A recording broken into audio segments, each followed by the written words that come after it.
All right. Well, thank you, everybody, for joining us. We are back with another episode of the InterDrone Podcast, your 30,000-foot view of the commercial drone industry. My name is CJ Smith with the InterDrone team. I am joined today with Michael Peel. He's the chairman of InterDrone. And our guest today is Anthony DeMolina. He is the CEO and founder of Tactical Drone Concepts. Really excited to have him on today. So, Anthony, thanks so much for being here. If you wouldn't mind just giving the audience a brief overview of the work you do in the drone space. Thank you very much for having me here. Love to talk about drone stuff. My foundation is basically coming from the public safety sector. I did 30 years as an aviator in the military. I like to say I did 10 years flying a helicopter, 10 years flying a King Air airplane, and then 10 years flying a desk because there weren't any colonel jobs around.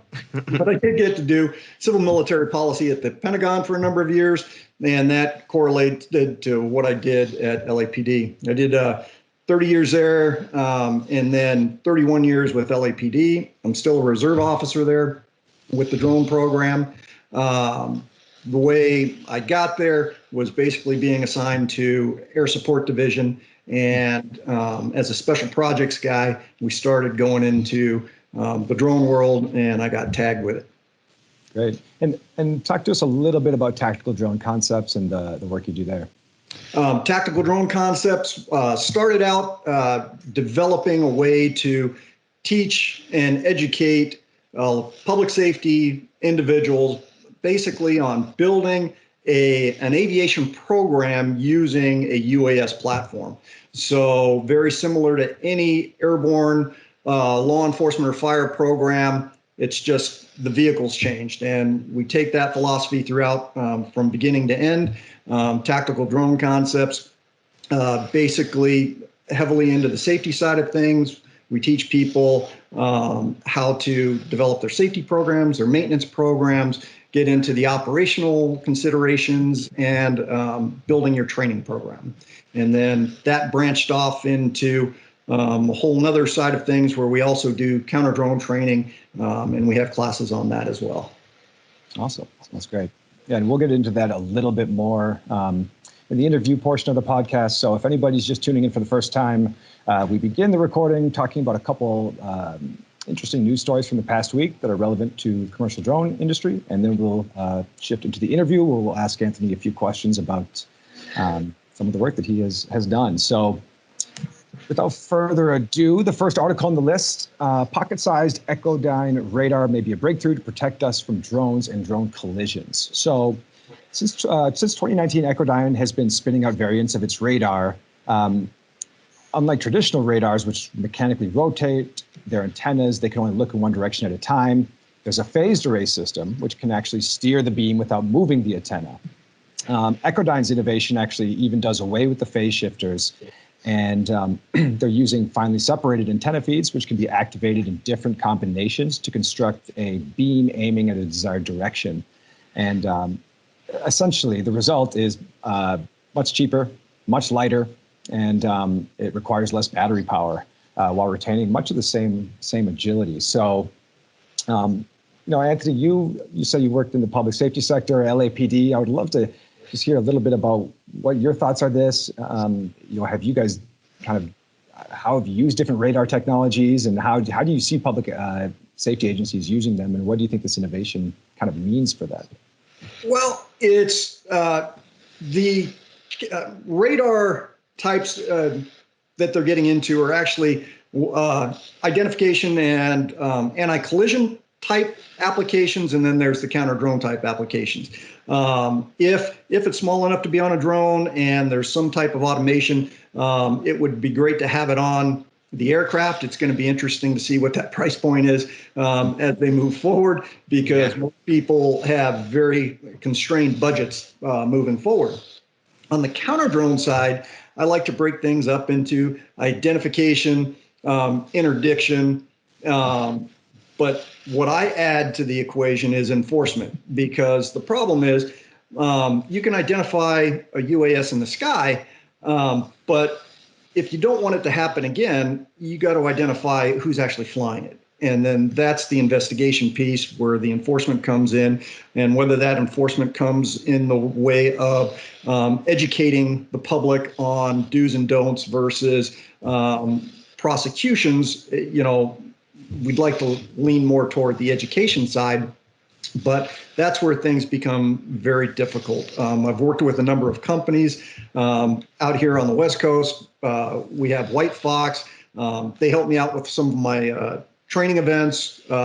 They provide equipment so students can actually red team UAS coming in.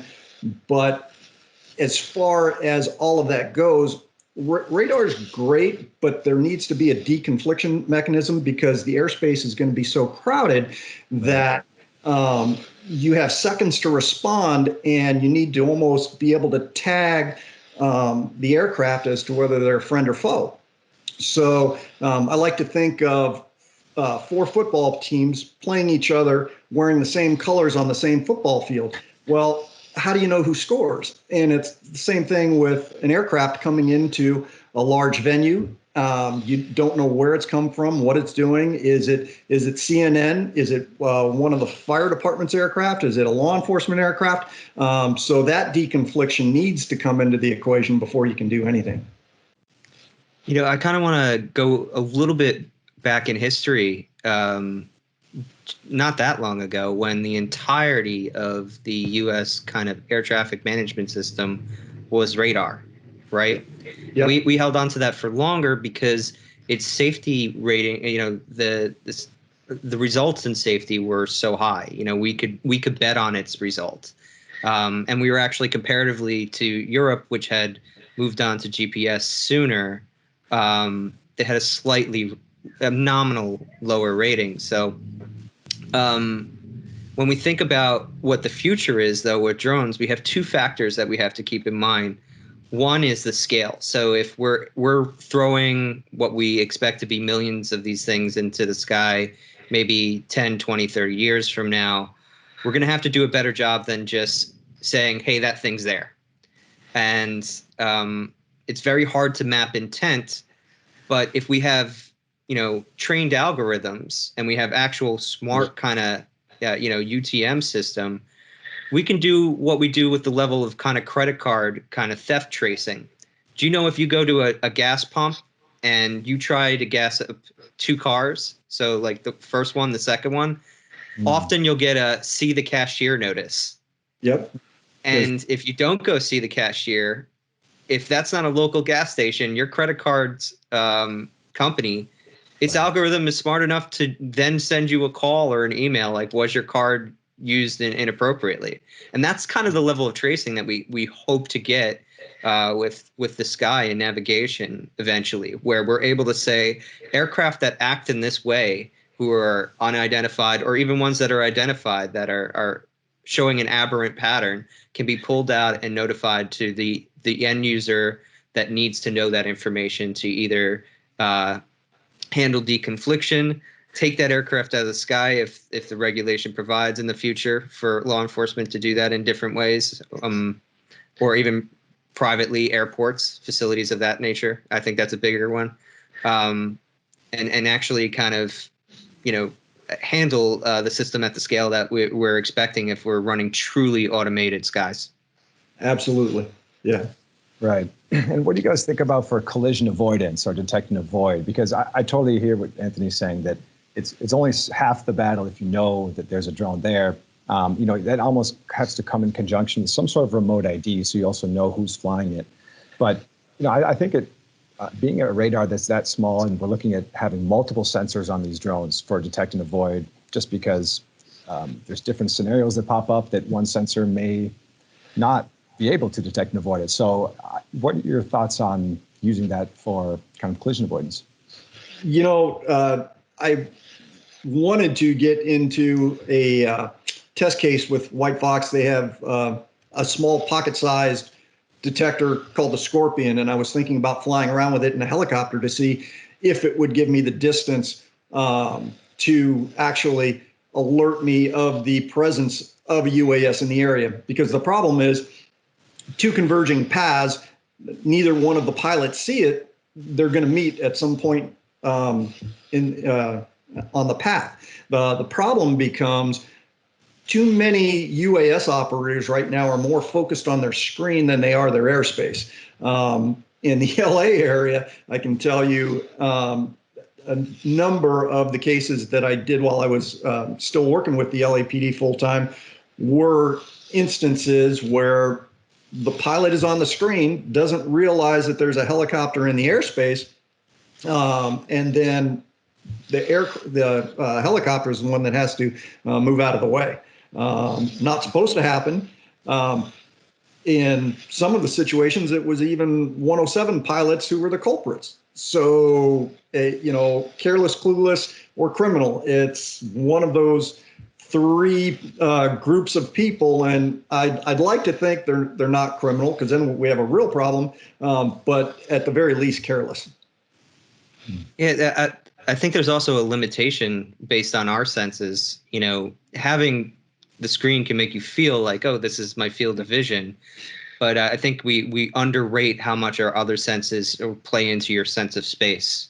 Absolutely. Right? Yep. So like first person view video game, I mean, that becomes apparent to anybody who plays those, that you have to strafe left, strafe right to get an idea of your surroundings. Yeah.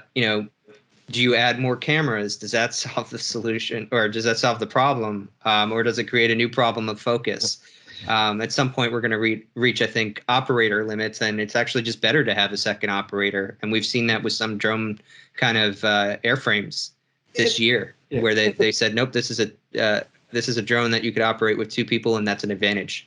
Yes, absolutely. And the same correlations apply to the manned aviation community. There's a big case to be made for having two pilots so that you can be working on two different things at the same time. Crew resource management comes into play.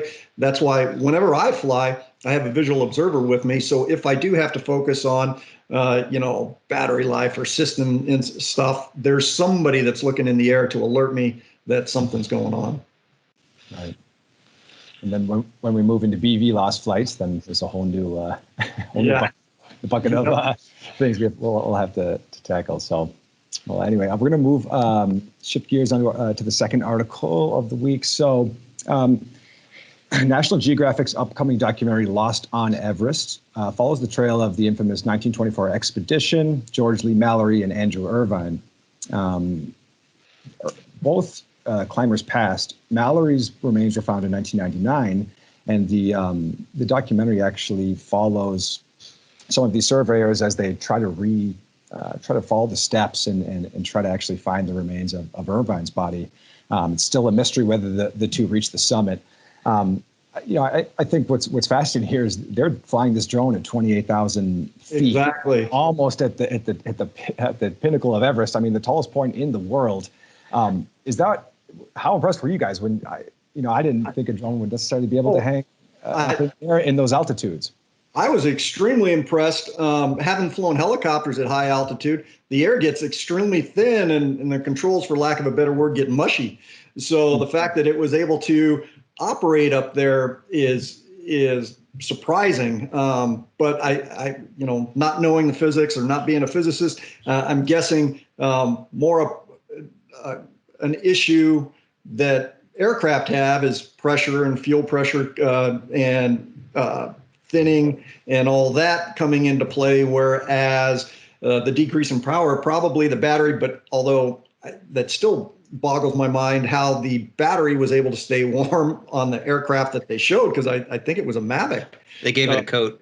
Yeah, it's like, to keep those batteries warm, either that or it wasn't flying for very long. I don't know, because it seems like it'd be awfully cold up there. Yeah. I mean, I just thought this was an inspiring story. So when CJ offered it up as a choice, I wanted to hit it. And then just kind of one of the things that when drones were coming out early on that we talked about more was their use, for archaeological sites. And that's one of the coolest things about them. We could kind of trace our history, literally map our history here. And I think it was Drone Deploy who came up with like the Map the Planet tagline. If we could reach the highest peak on Earth, I think we can achieve mapping the entire planet with drones. Well, and as a public safety guy, I read this article and I'm thinking about the implications during an earthquake or a hurricane, and you want to look at specific regions or specific areas that you can target. A drone is an outstanding tool. It's a force multiplier. You may have helicopters, but if you integrate manned-unmanned teaming, you can use that synergy to just expand your capabilities. Sure. Even flying a drone from inside a helicopter. Yeah. All sorts of new. Once again, getting into that crew resource management. Wouldn't want the pilot to do it. Sure. Yeah. Great. Yeah. And yeah, it'll be interesting to see kind of, I know they have a ton of footage that'll be coming out in this documentary, so it'll be interesting to see, finally watch it and see, what these guys, what they were up against, and see some of the footage that they were able to get, because they were just, it's so risky up there. And that's what they kept saying. I was watching a little clip of it. And this is a project that never really could have been done without drones. So really cool use case. Yeah. And, knowing the history of Everest and even the modern history of Everest, there's an entire kind of Sherpa infrastructure there now. There's some kind of human rights questions around that because it's mostly, people from rich Western countries that come into it. Mm-hmm. But think about that. At the time when these two gentlemen attempted their climb, it was an impossible thought.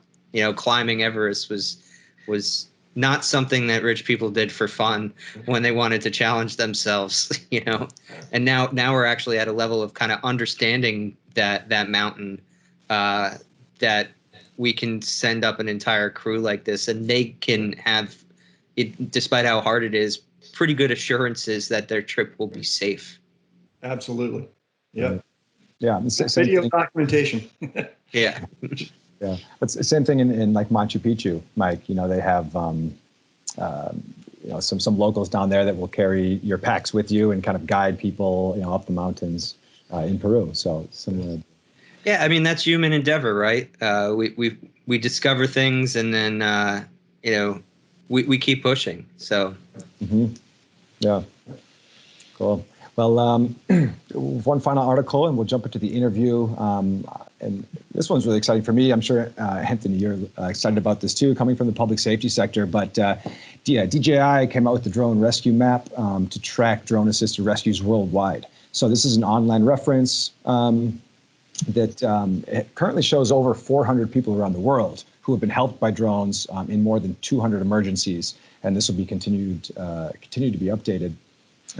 So they're compiling this from news stories and social media posts, only from authoritative sources. So social media or articles from police departments, fire departments, different rescue squads. And each entry on the map includes a location, the date of the incident, a brief description, a link to the original story or the post. And it's an easy way to share the progress being made online. And if anybody's out there in public safety and they have some great stories, DJI is encouraging you to share your success stories. So, what are you guys some of your thoughts when seeing this? Well, it's a great PR piece. It talks about the whole drones for good concept. It's great to see it out there. It definitely is geared toward more of the search and rescue type issues that are out there. I like to, in what we're using drones for, and what I like to use drones for is what I call the next step, which is basically using a drone as an advanced scout to put the drone in front of officers, so the officers stay out of harm's way, don't have to react immediately, and they're more sure of what the threat is in front of them. There was a great video shot by Chula Vista PD where there was an individual, looked like he had a gun in his hand. They used the drone. The drone was able to see that it was actually a cigarette lighter. So it's like it de-escalates the situation. The officers don't have to get involved in a use of force or an officer involved shooting, so that it can de-escalate what's going on. So those types of things are not as well published, and probably for good reason, the tactical aspects of it. But it's great to see so many search and rescues being used out there, and all that information is bound to help agencies get drone programs if they don't already have them. Right. There's something very true about that. What you just said about certain aspects of drone use not being published, or they don't hit the headlines, and that's kind of true in almost like every industrial category that you could think of. Sometimes it's just not. If it doesn't bleed, it doesn't read type of kind of press mentality, or in this case, even the kind of heartwarming stuff. It's got to be. Isn't it terrible, or isn't it weird, or isn't it heartwarming? Those are your kind of choices for news gathering. But to your point about de-escalation, that being kind of one of the untold stories.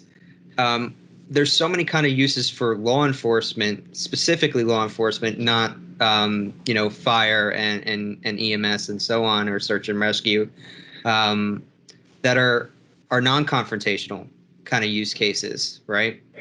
Other than that, I mean, this article is awesome just because, I think the project's awesome just because, there is that PR aspect. We need better PR for these things in general, but also just being able to kind of start running accounts on success here. Absolutely. I think it's important to remind people how many lives have been saved by drone use, which is not something you could say about many kind of commercial technologies at this level. Yeah, absolutely. Right. And I mean, this article, it has 400 listings currently, but that's obviously not how many people have been helped, with drones, and they're not including situations where a drone aided a department. These are situations where the drone was completely vital to the actual search and rescue. But I love the point you made, Anthony. You're saying, how can we be preventative or proactive versus reactive with the drones, and how can we de-escalate a situation before it happens, which obviously is not a newsworthy story, but it's how can we make things more boring? Yeah, right. It's arguably more important. Stop the problem before it even happens, as opposed to solve the problem after it happens. Yeah. So, absolutely. Very cool. All right. Well, we're going to shift gears a little bit. We're going to ask Anthony a few questions about some of his experience. So, you gave us a brief background, kind of overview of your background at the beginning of the recording.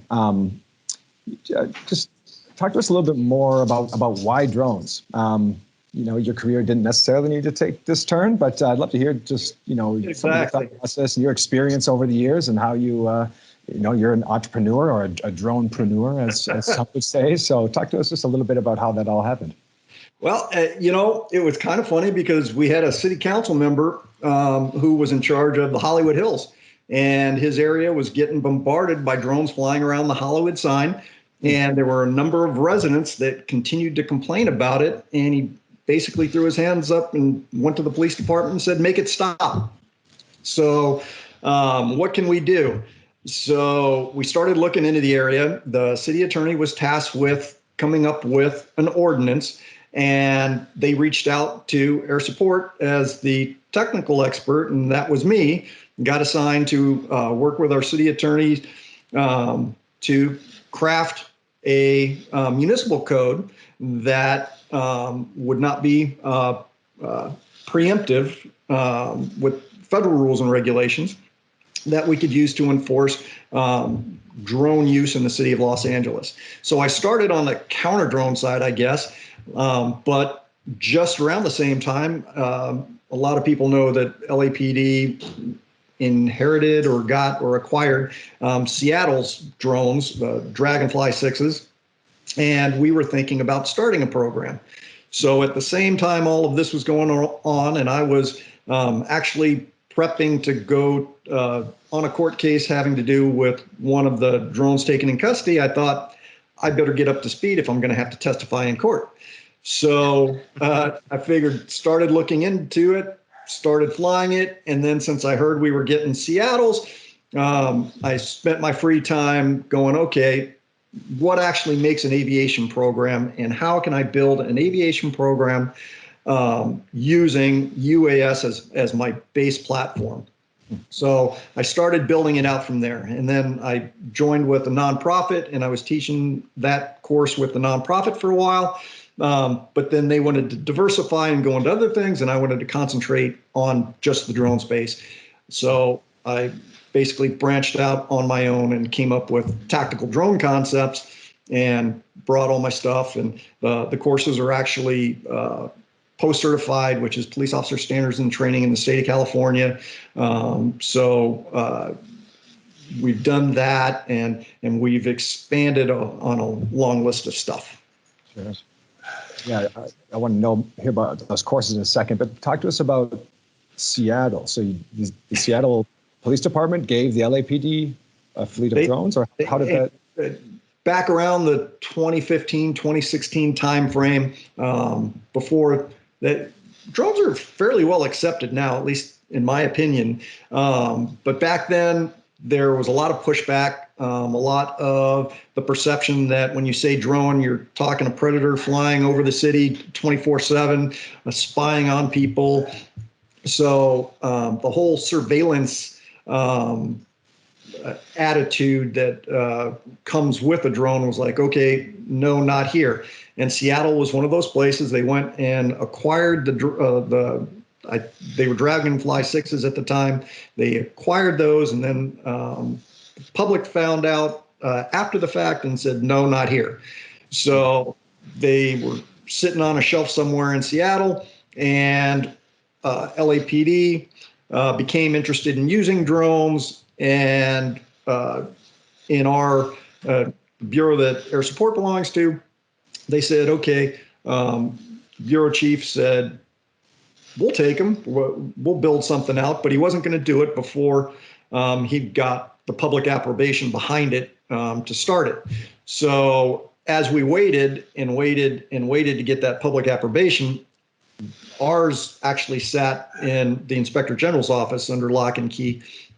And then by the time we got around to getting the city support for use of the drones, the aircraft themselves were kind of antiquated. And a funny story about that, I was talking to a person by the name of Ben Miller.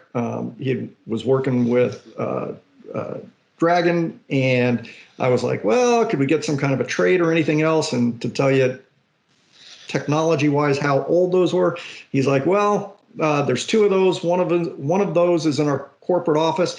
The other one is in the Dayton Air Museum. So there's not a whole lot of value to those drones. So we went out and acquired new ones.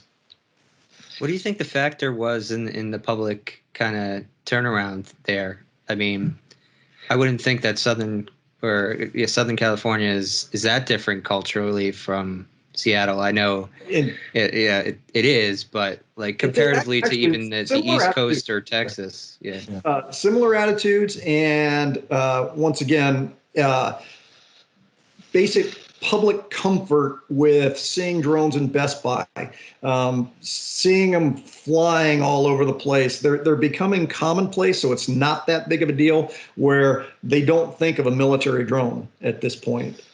And when the public sees it, that's like, oh, my kid wants to get one of those. So it's not as intimidating. It's not as like, and there's beginning to be an understanding that the thing's only going to fly for 20 to 40 minutes tops. So what's going to happen? And so the way we were able to overcome that is basically a strong policy, very limited use scope for us. It's tactical. It's dangerous situations as opposed to search and rescue. When you go down that road, there are strict guidelines for its use to where the public becomes comfortable with operations. So talk to us a little bit more about your courses. So you've been teaching at InterDrone for years now. Yes. What do you think that the shift has been, kind of those early days, what people were interested in learning? I mean, what's remained the same? What are the questions people go back to? So just kind of tell us what your course structure is and how that's changed over the years. Well, I started my my first course was an 8-hour overview of UAS operations so that agencies could make a determination, is a UAS program right for me? And that was the very first one that I did. And then I built it out, and I took the basically UAS as an aviation program idea, put that into a week-long course where you have a month build up to take your 107 test, and then you take your 107 test, and then you do safety, you do operations, do training, and basically certify that you can fly a drone. Currently, we're using the NIST standard for our training program. But I've then built out from that an advanced tactics course where you get into the tactical aspects of flying, which I've actually revised some of the original core competencies to include some of those, because what I'm finding is new aviators are way too reliant on the automation of the aircraft. So they need to go back to the basics. And I actually I use this Loki aircraft because it doesn't hold, it doesn't do anything. And I like to use it and as a fun activity, play around nine rounds of golf, trying to move this from pad to pad.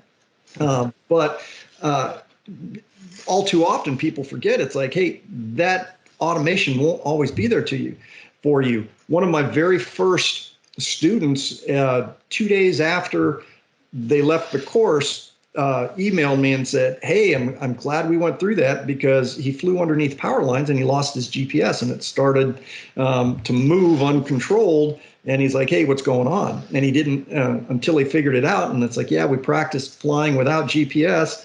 It's like, oh yeah. But a lot of these aircraft I'm assuming the legal aspects, they want the control, so they're not allowing the aircraft to go into basically a manual mode. So you have to get creative to find a way for students to actually learn how to fly first, because too many people are learning how to manage a drone flight as opposed to fly the aircraft. And you got to remember to fly the aircraft. Yeah, I mean, we've seen this with the Skydio 2, where sometimes it's too good at its automation that people don't realize it shouldn't be used in specific use cases where you know it could be kind of dangerous, or there would be a legal liability of you not actually being in control. And as far as Skydio is concerned, by the paperwork, you're responsible for it. So yeah, and Skydio is probably the great hope for American drone manufacturing, at least as it stands right now. But yeah, I do have concerns if I do not have total control of the aircraft and the automation is following an algorithm to bank right or left. There may be reasons why you don't want to overfly whatever's on the left and it's saying to go that way. So it becomes an issue. Yeah, well, I guess if you educate the users which drones to use in which use case, which piloting mode to engage with, there's not really a concern. But yeah, that's what training's for, right? Exactly. Anthony, is there a particular vertical within the industry that you see have the most interest in taking your courses, or just is it pretty common? Do you work with a lot of pilots from a lot of different verticals?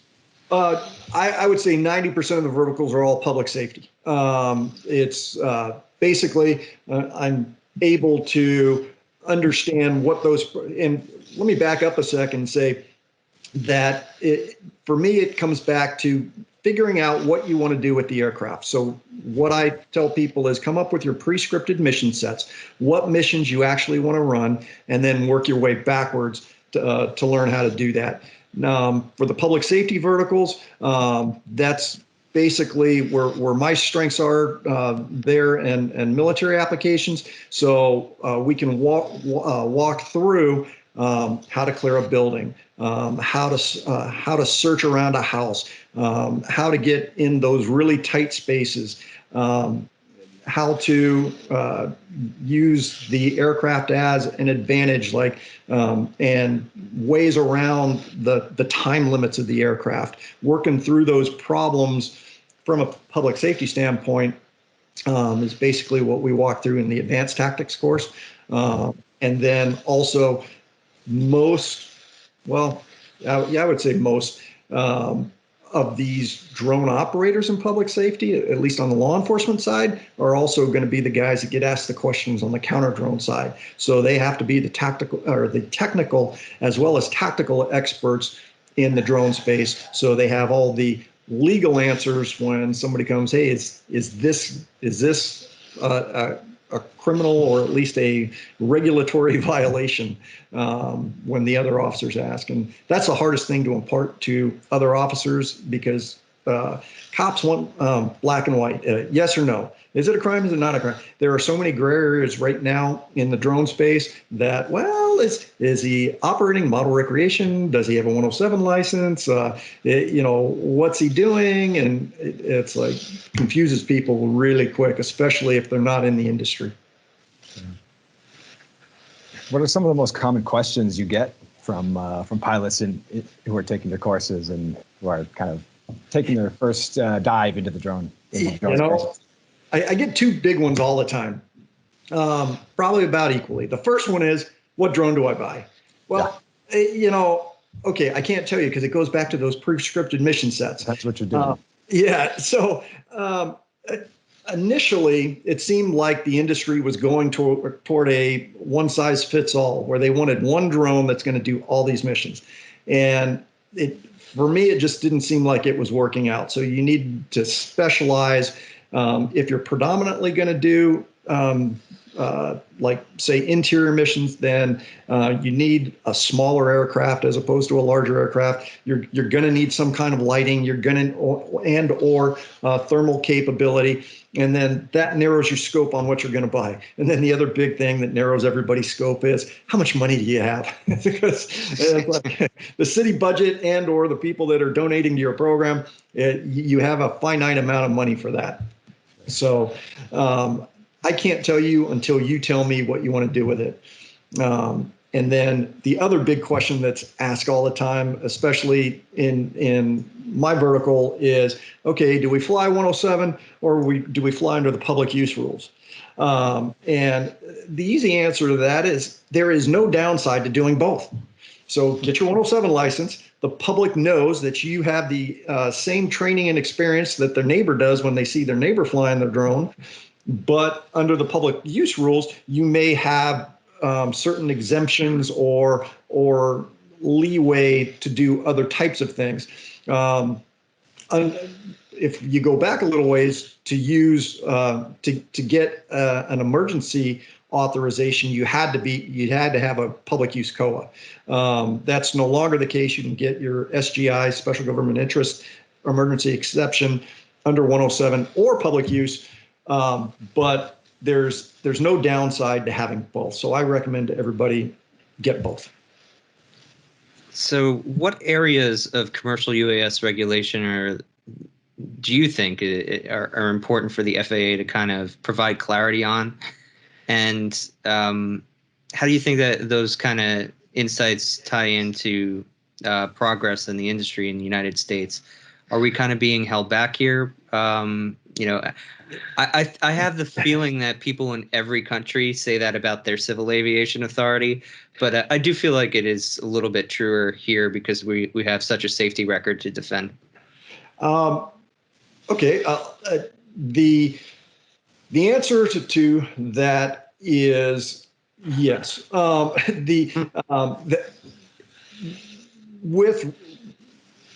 With necessity, yes, they're holding things back. But the biggest thing is this beyond visual line of sight. Because from a technical aspect, I want to stay behind cover as a public safety guy and throw the drone somewhere where I can't see it. Because if I can see the drone, probably the suspect can see me. And if he can see me, he can shoot me. So technically, I'm beyond visual line of sight. And the FAA agrees, if you can't see the drone, you're beyond visual line of sight.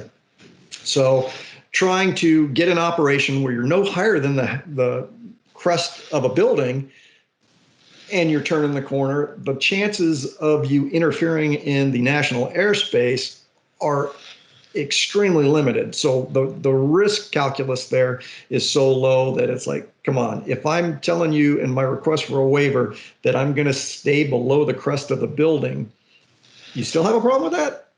But they're working it, and actually drone responders is, which is another. Charles did a webinar with us recently. Yep, they're working on that issue, working with the FAA to get that resolved. So that may be coming soon. But there are little issues like that. I would probably use personally the SGI route. If you have a low cloud layer and you don't have your 500-foot separation, it's like, okay, so you're not going to launch on an armed suspect because you don't have cloud clearance. It's like, come on. Okay, so I got a call for an SGI. That should be something that if I can maintain visual contact or have beyond visual line of sight, we're talking low clearing missions. And I think that's probably where a lot of the disconnect comes in. The FAA doesn't understand our role and mission, just like we don't understand their role and mission in guarding the national airspace as much as we should. Yeah, there's just even listening to you kind of go through your examples. There's so much nuance in that is really down to the trade. Right. And it's not just public safety kind of circumstances they have to think of. They have to think of oil and gas. They have to think of tower. Yes. And for example, proximity to tower, there was some regulation that Nate early on had kind of helped steer away from going in the wrong direction because it would have limited all inspections of tower, period. Yeah. So I think the more the FAA is informed of that, the better. But there is, we're just thinking about a volume issue, the amount of comments that came in on the NPRM for remote ID. Somebody's got to weed through all of that. And, there's limited resources for how much they can contemplate. And I think that's kind of been some of the cause behind the no answers to things. And it's not wanting to strangle the future by putting something on paper. I mean, kind of segue in, some of the frustration also in the public safety community comes from the fact that I'm not advocating doing this, by the way, but just understand that in the manned aviation community, you can fly public use in a helicopter and you never have to apply for a COA. You could just say, I'm government use, jump in a helicopter and go fly. So why are there over regulations where you got to get a COA to operate public use with a drone? Right. Yeah, well, there's definitely a bifurcation between manned and unmanned aviation, and you can see this kind of in Canada. We missed this article to get it on the podcast, but there's a big push for BV loss above 1,000 pounds there. Yeah. And it seems like that might be a possibility. And to think of 1,000-pound drone flying BV laws in the United States, just completely out of the realm of possibility mentally. But of course, the reaction from pilots is negative. They feel like that's going to steal jobs. It literally kind of is coming down to that up there. Yep, absolutely. Somebody got a drone flying outside? Plumbers in the back. So hopefully it's, I guess the gain isn't getting that part out, huh? So, it just went away. Yeah. Anthony, one final question, we'll let you go. Do you have any really interesting success stories from your time at the LAPD and when using drones? Any kind of high-level case study you can share with us? And we have a lot of public safety officials in our community, and they all love hearing kind of stories like that. So if you share it, you can share about it. Just the success stories kind of go back to what we were talking about before, where the success is when nothing happens because the drone interdicted whatever. one of the things that's evolving in the military communities, they talk about manned and unmanned teaming. Now they're actually talking about manned aircraft with unmanned aircraft, but taking that to the next iteration where we have manned and unmanned teaming, where a drone working with a SWAT team, or a drone working with the bomb squad, or a drone working with canine officers. And that habitual relationship that they're going to build is going to just act as a force multiplier, so that the outcome is incredibly safer for both the public and the officers. Right. I love that kind of comparison to a canine unit, because, we use dogs to be kind of extension of our law enforcement, and drones are a similar extension that, we'll use for their expertise as well. And it's something that you have to train, because the funny thing is, I would do routine training at one location, and it was the same location that some canines did their training from the Orange County area. And when they would come, it's like, hey, they wanted to get the dog familiar with UAS, which brings up my last pedestal talk is don't ever do anything without training to do it, or training it first, because 1 out of 4 dogs thought that it was a chew toy and wanted to jump up after the drone. They have to be desensitized to the sound of it, and they have to basically build that relationship with the drone so they know that it's not something to chase. All dogs don't do it, but some dogs do, and you're not going to know until you train with that dog. You could never train my dog to do that. I just got a 3-month-old Australian cattle dog, so yeah, he's a handful. Great. Well, Anthony, any final thoughts, and then how can people get in touch with you, and just to learn a little bit more, to ask you any questions they may have? Yeah, I'm free to answer any questions. My email address is ademolina, ADEMOLINA, @tactical-drone.com. If anybody wants to shoot me an email, feel free. I'd like to say I get back to everybody within 48 hours, and I try real hard to do that. There's just where the industry's going right now, it's just really exciting. I've been working with a company, Highlander. They're working in Israel right now. They're doing things kind of similar to CAPE, where it's basically remote operation of the aircraft. If that system gets spun up, where the incident commander could actually take control of the drone from the pilot that's at scene, because it's like, hey, I want to go look over there. The tactical benefit is just phenomenal if this industry gets to that point. So I'm really looking forward to what the future holds and the applications that people are using UAS for. Awesome. Yeah, I know we echo that sentiment. So, well, thanks again for being here. I know it's a Tuesday right for the 4th of July, so we're coming up on the holiday weekend, and we'll put all those links to the articles, put the links to your courses and your email in the description of the podcast, and this can be heard on YouTube, SoundCloud, Spotify, wherever pods are casted. So everybody have a great long weekend, and we will see everyone next week. Yeah, Thanks, happy 4th. Hey, take care.